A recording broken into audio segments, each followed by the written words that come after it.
Hello guys, कैसे हैं आप लोग। मैं हूं अमित तलडा, आपका फ्रेंड फ्लोस्फरेंट गाइड।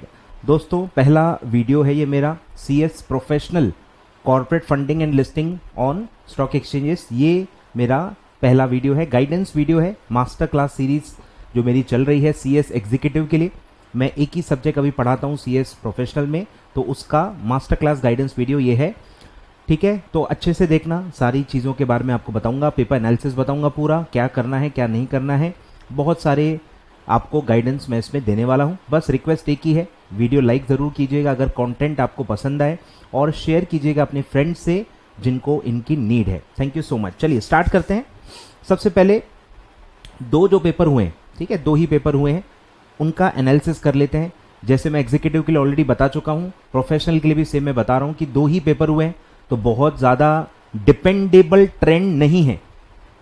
बदल सकती हैं चीज़ें, बट हमारा माइंडसेट होता है, ह्यूमन माइंडसेट है कि जो हो चुका है वो रिकर होगा, रिपीट होगा, ऐसा मान के चलते हैं, तो इसीलिए हम ये कर रहे हैं। बट ये जो दो पेपर हुए हैं ये बहुत ज़्यादा रिलायबल नहीं है, और आप ये दो पेपर के अंदर ही मैं आपको बता दूंगा कि देखो कैसे ट्रेंड बदल रहा है और कैसे अब आगे भी और ट्रेंड बदलेगा। It's just for an idea. जिन लोगों को बहुत ज़्यादा फर्क पड़ जाता है पास पेपर से, वो बिना देखे स्टडी नहीं कर पाते हैं, उनको एक एनालिसिस चाहिए होता है, ये उनके लिए। ठीक है, दो ही पेपर हुए हैं, तो जैसे कि आप देख रहे हो स्क्रीन पे, क्लियर कट आपको पता ही है, दो पार्ट्स हैं। ठीक है, 60-40 आपका पूरा बाइफर्केशन है फंडिंग और लिस्टिंग का। ठीक है, तो यहां अगर आप देखोगे ऑप्शन मिला के आपका जो पेपर होता है वो लगभग 135 मार्क्स का होता है। ठीक है, ऑप्शन मिला के, तो इंक्लूडिंग ऑप्शंस ये पूरा वेटेज है। तो इसमें अगर आप देखोगे क्लियर कट की पार्ट बी हावी होता है। हावी होता है मतलब आपको ज्यादा ध्यान पार्ट बी पे देना चाहिए, क्योंकि नंबर ऑफ चैप्टर्स काफी कम है, सिलेक्टेड कंटेंट है, आप अच्छे से पूरा कवर कर सकते हो, बहुत ज्यादा सरप्राइजेस नहीं है, प्रैक्टिकल क्वेश्चंस नहीं आते, न्यूमेरिकल क्वेश्चंस नहीं आते, डिस्टिंग्विश बिटवीन भी नहीं आते, प्लेन क्वेश्चंस आते हैं।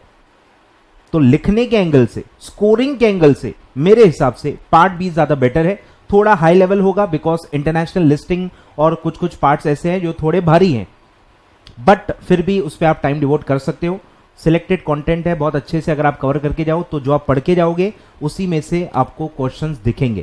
क्योंकि नया नया सिलेबस है, ये एक अच्छी बात होती है कि पेपर थोड़े सिंपल होते हैं।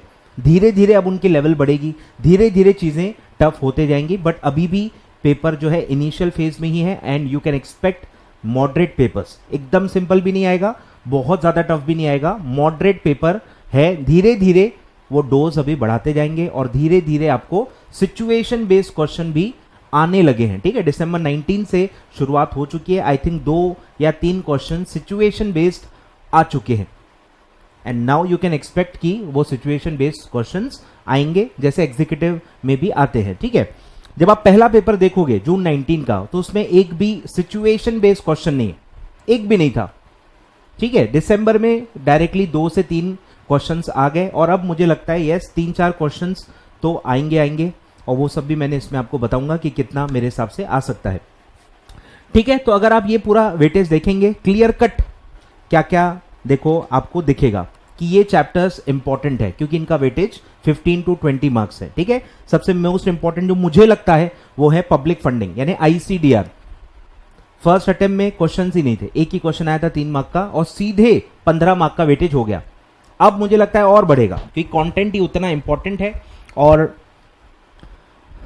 प्रोफेशनल में मतलब मेन ICDR LODR ही है। ठीक है, आप कुछ भी कर लो, ये दो टॉपिक्स हावी होने वाले हैं। धीरे धीरे ICDR LODR पे ही आधा पेपर होगा। ठीक है, तो मुझे लगता है पब्लिक फंडिंग सबसे इंपॉर्टेंट है, आपको डिटेल में पूरा कवर करके जाना चाहिए, और अच्छा खासा वेटेज धीरे धीरे उसमें से आएगा, और जो सिचुएशन बेस्ड क्वेश्चन आ सकते हैं वो भी इसी में से ही आ सकते हैं, इसीलिए आपको इसमें से पढ़ना चाहिए। ठीक है, तो सबसे इंपॉर्टेंट मैंने पब्लिक फंडिंग ही लगा है, इन स्पाइट ऑफ थोड़ा वेटेज कम रहा है पास्ट में, बट फ्यूचर में मुझे लगता है पब्लिक फंडिंग डोमिनेट करेगा। ठीक है, फिर सेकंड में लिस्टिंग तब LODR 2015। ठीक है, वो क्योंकि ज्यादा वेटेज का है, मतलब 40 मार्क्स प्लस अगर आप क्या बोलते हैं ऑप्शनल ऐड कर लो, तो ऑलरेडी सिर्फ आई थिंक 4 ही चैप्टर है। ठीक है, तो उस हिसाब से वेटेज थोड़ा ज्यादा ही रहेगा। तो पार्ट बी देखो, ऑलमोस्ट हर चैप्टर इंपॉर्टेंट है, हर चैप्टर में से कुछ ना कुछ आ ही रहा है।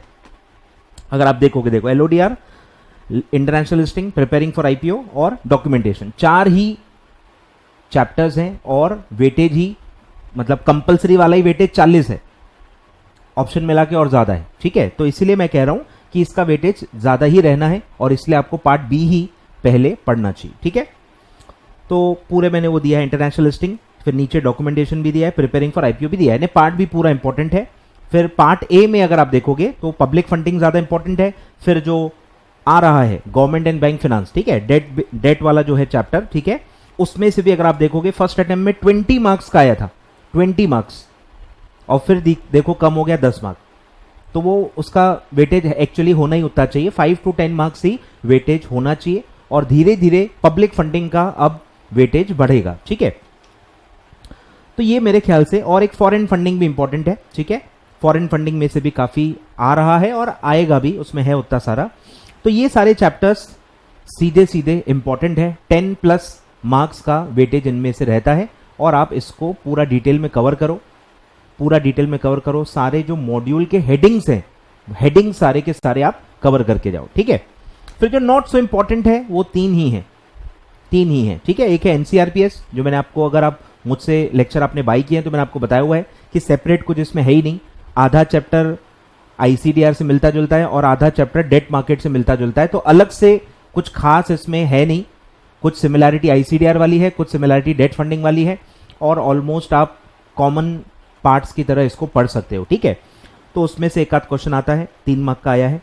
आरईआईटी और इंफ्रास्ट्रक्चर इन्वेस्टमेंट ट्रस्ट, कंटेंट थोड़ा ज्यादा है इसमें, बट वेटेज काफी कम है। देखो पहले अटेम्प्ट में तो ये आया ही नहीं था, फर्स्ट अटेम्प्ट में क्वेश्चन ही नहीं आया, सेकेंड अटेम्प्ट में आया, एक 5 का एक 3 का, ठीक है। दोनों चैप्टर मिला के 8 मार्क या 10 मार्क तक का वेटेज हो सकता है, और ये दोनों चैप्टर भी मैं आपको ऑलरेडी बता चुका हूं कि आपको कंबाइन करके ही पढ़ना है, ऑलमोस्ट सिमिलर प्रोविजन सब में है, तो आप कंबाइन वे में पढ़ो, इसको एक ही चैप्टर मानो और डिटेल में कवर करके जाओ, ठीक है। बस यही 2-3 चैप्टर हैं जो थोड़े से कम वेटेज के हैं, बाकी सब में से ऑलमोस्ट क्वेश्चंस आ रहे हैं, ठीक है।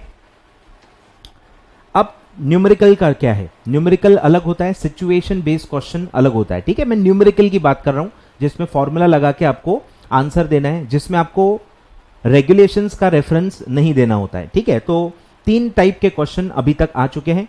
एक आता है टंडन कमिटी, ठीक है, working capital maximum permissible bank finance, MPBF, उस पे क्वेश्चन आता है, ठीक है, 2 बार आ चुका है, मतलब हर अटेम्प्ट में आया है। फिर एलसी पे क्वेश्चन आ चुका है और ये अब रिपीट होगा, और एक कमर्शियल पेपर पे क्वेश्चन आया है, इसका थोड़ा मतलब इतना सर्टन नहीं है कि रिपीट होगा कि नहीं, बट टंडन कमेटी आ ही रहा है, एलसी भी आ ही रहा है, तो ये 2 तो मेरे ख्याल से रिपीट हो सकते हैं। और एक आध देखो, जैसे कमर्शियल पेपर आया है, कोई और नया टाइप का भी आ सकता है, और ज्यादा कुछ एक्चुअली है नहीं पूछने के लिए। एक और जो एरिया है जो पूछा जा सकता है वो है फैक्टरिंग, फैक्टरिंग आपको है, और फैक्टरिंग पे प्रैक्टिकल क्वेश्चंस भी होते हैं, ठीक है। तो ये आपका न्यूमेरिकल है, 8 to 10 मार्क्स का वेटेज इस पे है, 8 से 10 मार्क कम से कम आ रहा है, ठीक है। और अब धीरे धीरे सिचुएशन बेस्ड क्वेश्चंस आ रहे हैं विथ माइनर कैलकुलेशन, लेकिन ये रेगुलेटरी जो रेगुलेशंस है उस पे बेस्ड होते हैं, इसलिए मैं इनको न्यूमेरिकल नहीं कह रहा हूं। मतलब हर जगह जहां पे नंबर है उसको आप न्यूमेरिकल नहीं कह सकते, न्यूमेरिकल मतलब जिसमें लॉ का ज्यादा इन्वॉल्वमेंट नहीं है, कैलकुलेशंस हैं, मतलब जिसको आप सिर्फ सॉल्व करना है, आपको फॉर्मेट या फॉर्मूला ड्रिवन है। सिचुएशन बेस्ड में तो पूरा लॉ का एप्लीकेशन होता है, जिसमें आपको आंसरिंग बना के प्रॉपर वे से अप्लाई करके, लॉ को अप्लाई करके आपको आंसर लिखना होता है, ठीक है। तो वो होता है सिचुएशन बेस्ड क्वेश्चंस, और दिसंबर 19 में मैंने बताया आपको 2 से 3 क्वेश्चन ऑलरेडी आ चुके हैं, और अब मेरे हिसाब से ये आएंगे, ठीक है।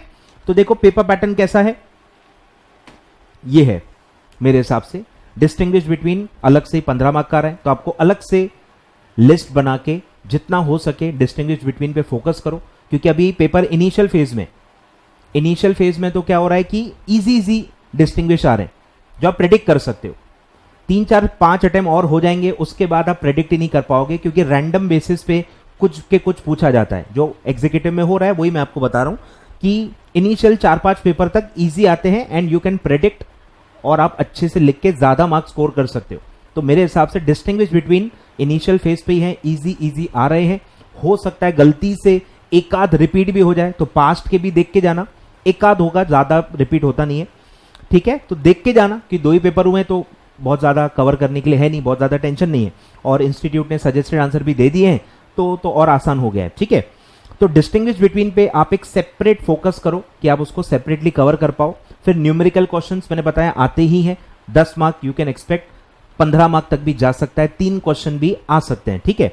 मैक्स मतलब 10 to 15 का रेंज रह सकता है, 10 से कम तो आता ही नहीं है। 8 का आ चुका है, 5 का 3 का और 5 का 5 का, तो ऐसे 10 तो आ रहा है, सरप्राइजिंगली 15 तक भी जा सकता है।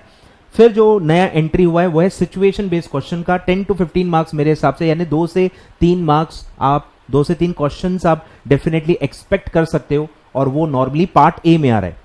पार्ट बी में सिचुएशन वाले क्वेश्चन नहीं आ रहे, इसलिए मैं आपको कह रहा था कि पार्ट बी ज्यादा सिंपल है, आपको ज्यादा परेशानी नहीं होगी, देखे दिखाए क्वेश्चन आएंगे और आप अच्छे से लिख के मार्क्स स्कोर कर सकते हो, ठीक है। सरप्राइजेस जो है वो पार्ट ए में ज्यादा है। और फिर बचा हुआ जो सारा पेपर है वो नॉर्मल क्वेश्चंस आते हैं, या तो शॉर्ट नोट या तो नॉर्मल लाइन दिया रहता है, एक्सप्लेन करो, ठीक है। तो ऐसा आपका पेपर पैटर्न है। तो मैं चाहता हूं कि जो पहले के 3 टाइप्स हैं उस पर आप स्पेशल अटेंशन दो, अलग से उसकी प्रिपरेशन करो सारे सिलेबस की। और जो नॉर्मल क्वेश्चंस हैं वो तो नॉर्मल आप जो सारे चैप्टर कवर कर रहे हो, कंसेप्ट्स कवर कर रहे हो, उसी में वो कवर हो जाएगा। नॉर्मल क्वेश्चंस को भी आप डिवाइड कर सकते हो इजी, मीडियम, टफ में। कुछ क्वेश्चन बहुत ही इजी हैं, बहुत ही बेसिक लेवल के क्वेश्चन आ रहे हैं, बिकॉज इनिशियल फेज पे सिलेबस मैंने आपको बताया था 3-4 अटेम्प्ट तक इजी क्वेश्चन आते हैं, धीरे धीरे फिर इजी क्वेश्चन आना बंद हो जाते हैं और रिपीट भी नहीं होते, ठीक है। तो अभी भी नया फेज है, तो आप इजी क्वेश्चंस भी सारे कवर करो। 100 से 150 शॉर्ट नोट्स के, इजी शॉर्ट नोट्स के आप लिस्ट बनाओ, अच्छे से पॉइंट बाय पॉइंट उसको मल्टीपल टाइम्स रिवाइज करो, स्पेशल अटेंशन दो उस पर। और अगर 3 से 4 क्वेश्चन भी उसमें से आ जाते हैं तो आप 5 में से 4 स्कोर कर सकते हो, 5 में से 4 स्कोर कर सकते हो, ठीक है। तो ऐसा बनाओ, 100 से 150 शॉर्ट नोट्स बनाओ और उसको मल्टीपल टाइम्स रिवाइज करो, ठीक है। चलिए आगे बढ़ते हैं, ये हो गया न्यूमेरिकल। अब है सर अटेम्प्ट कैसे करें, पेपर लिखे कैसे। तो मैंने आपको बता दिया पार्ट बी मेरे हिसाब से पहले सॉल्व करना चाहिए। पार्ट बी थोड़ा सा सर्टन पेपर होता है, सर्टन इन द सेंस कोई सरप्राइजेस नहीं है, नॉर्मल प्लेन क्वेश्चंस आते हैं, डॉक्यूमेंटेशन पे भी काफी क्वेश्चन आ रहे हैं। चैप्टर 15-16 आई थिंक मॉड्यूल में लिखा हुआ है कि वो रिकमेंडेटरी है, पढ़ने के हिसाब से है सिर्फ, बट उस पर क्वेश्चंस आ रहे हैं। 15 और 16 चैप्टर पे भी क्वेश्चन आ रहे हैं, तो definitely you have to cover it, ठीक है। आपको कवर करना पड़ेगा और अच्छा खासा पेपर उसमें से आ रहा है, ठीक है। और फिर पार्ट ए करना है। पार्ट ए में भी मैंने बताया कि अगर डिस्टिंग्विश आपके देखे दिखाए आ गए हैं, 3 में से 2 भी देखे दिखाए हैं, तो आप पहले डिस्टिंग्विश वाला सॉल्व कर लो। न्यूमेरिकल वाला जो पहला क्वेश्चन न्यूमेरिकल आया था, तो न्यूमेरिकल भी अगर आपका देखा दिखाया आ रहा है तो आप क्वेश्चन 1 पहले सॉल्व कर लेना पार्ट ए में। और फिर जो मतलब लॉजिक सेम रहता है कि जो आप अच्छे से लिख सकते हो पहले आपको वो अटेम्प्ट करना चाहिए, और जो 3 में से 2 क्वेश्चन आपको आ ही नहीं रहे, 3 में से 1 ही आ रहा है, तो आप बाद में अटेम्प्ट करो। 3 में से 3 क्वेश्चन सब क्वेश्चंस आपको आ रहे हैं तो आप पहले सॉल्व करो, 3 में से 2 आ रहे हैं तो सेकंड नंबर पे, और फिर जो आप फेंकने वाले हो वो सब लास्ट में आपको लिखना है, ठीक है। तो जो भी आपका बेस्ट है वो आपको पहले प्रेजेंट करना चाहिए। फिर रिवाइज कैसे करें, इसमें मैंने 2 पार्ट्स में डिवाइड किया है, important and not so important. तो ये 6 चैप्टर जो मैंने आपको इंपॉर्टेंट वाले बताए थे, ये आपको पहले पढ़ना चाहिए। और पहले इसलिए पढ़ना चाहिए क्योंकि आप ज्यादा टाइम दे पाओ।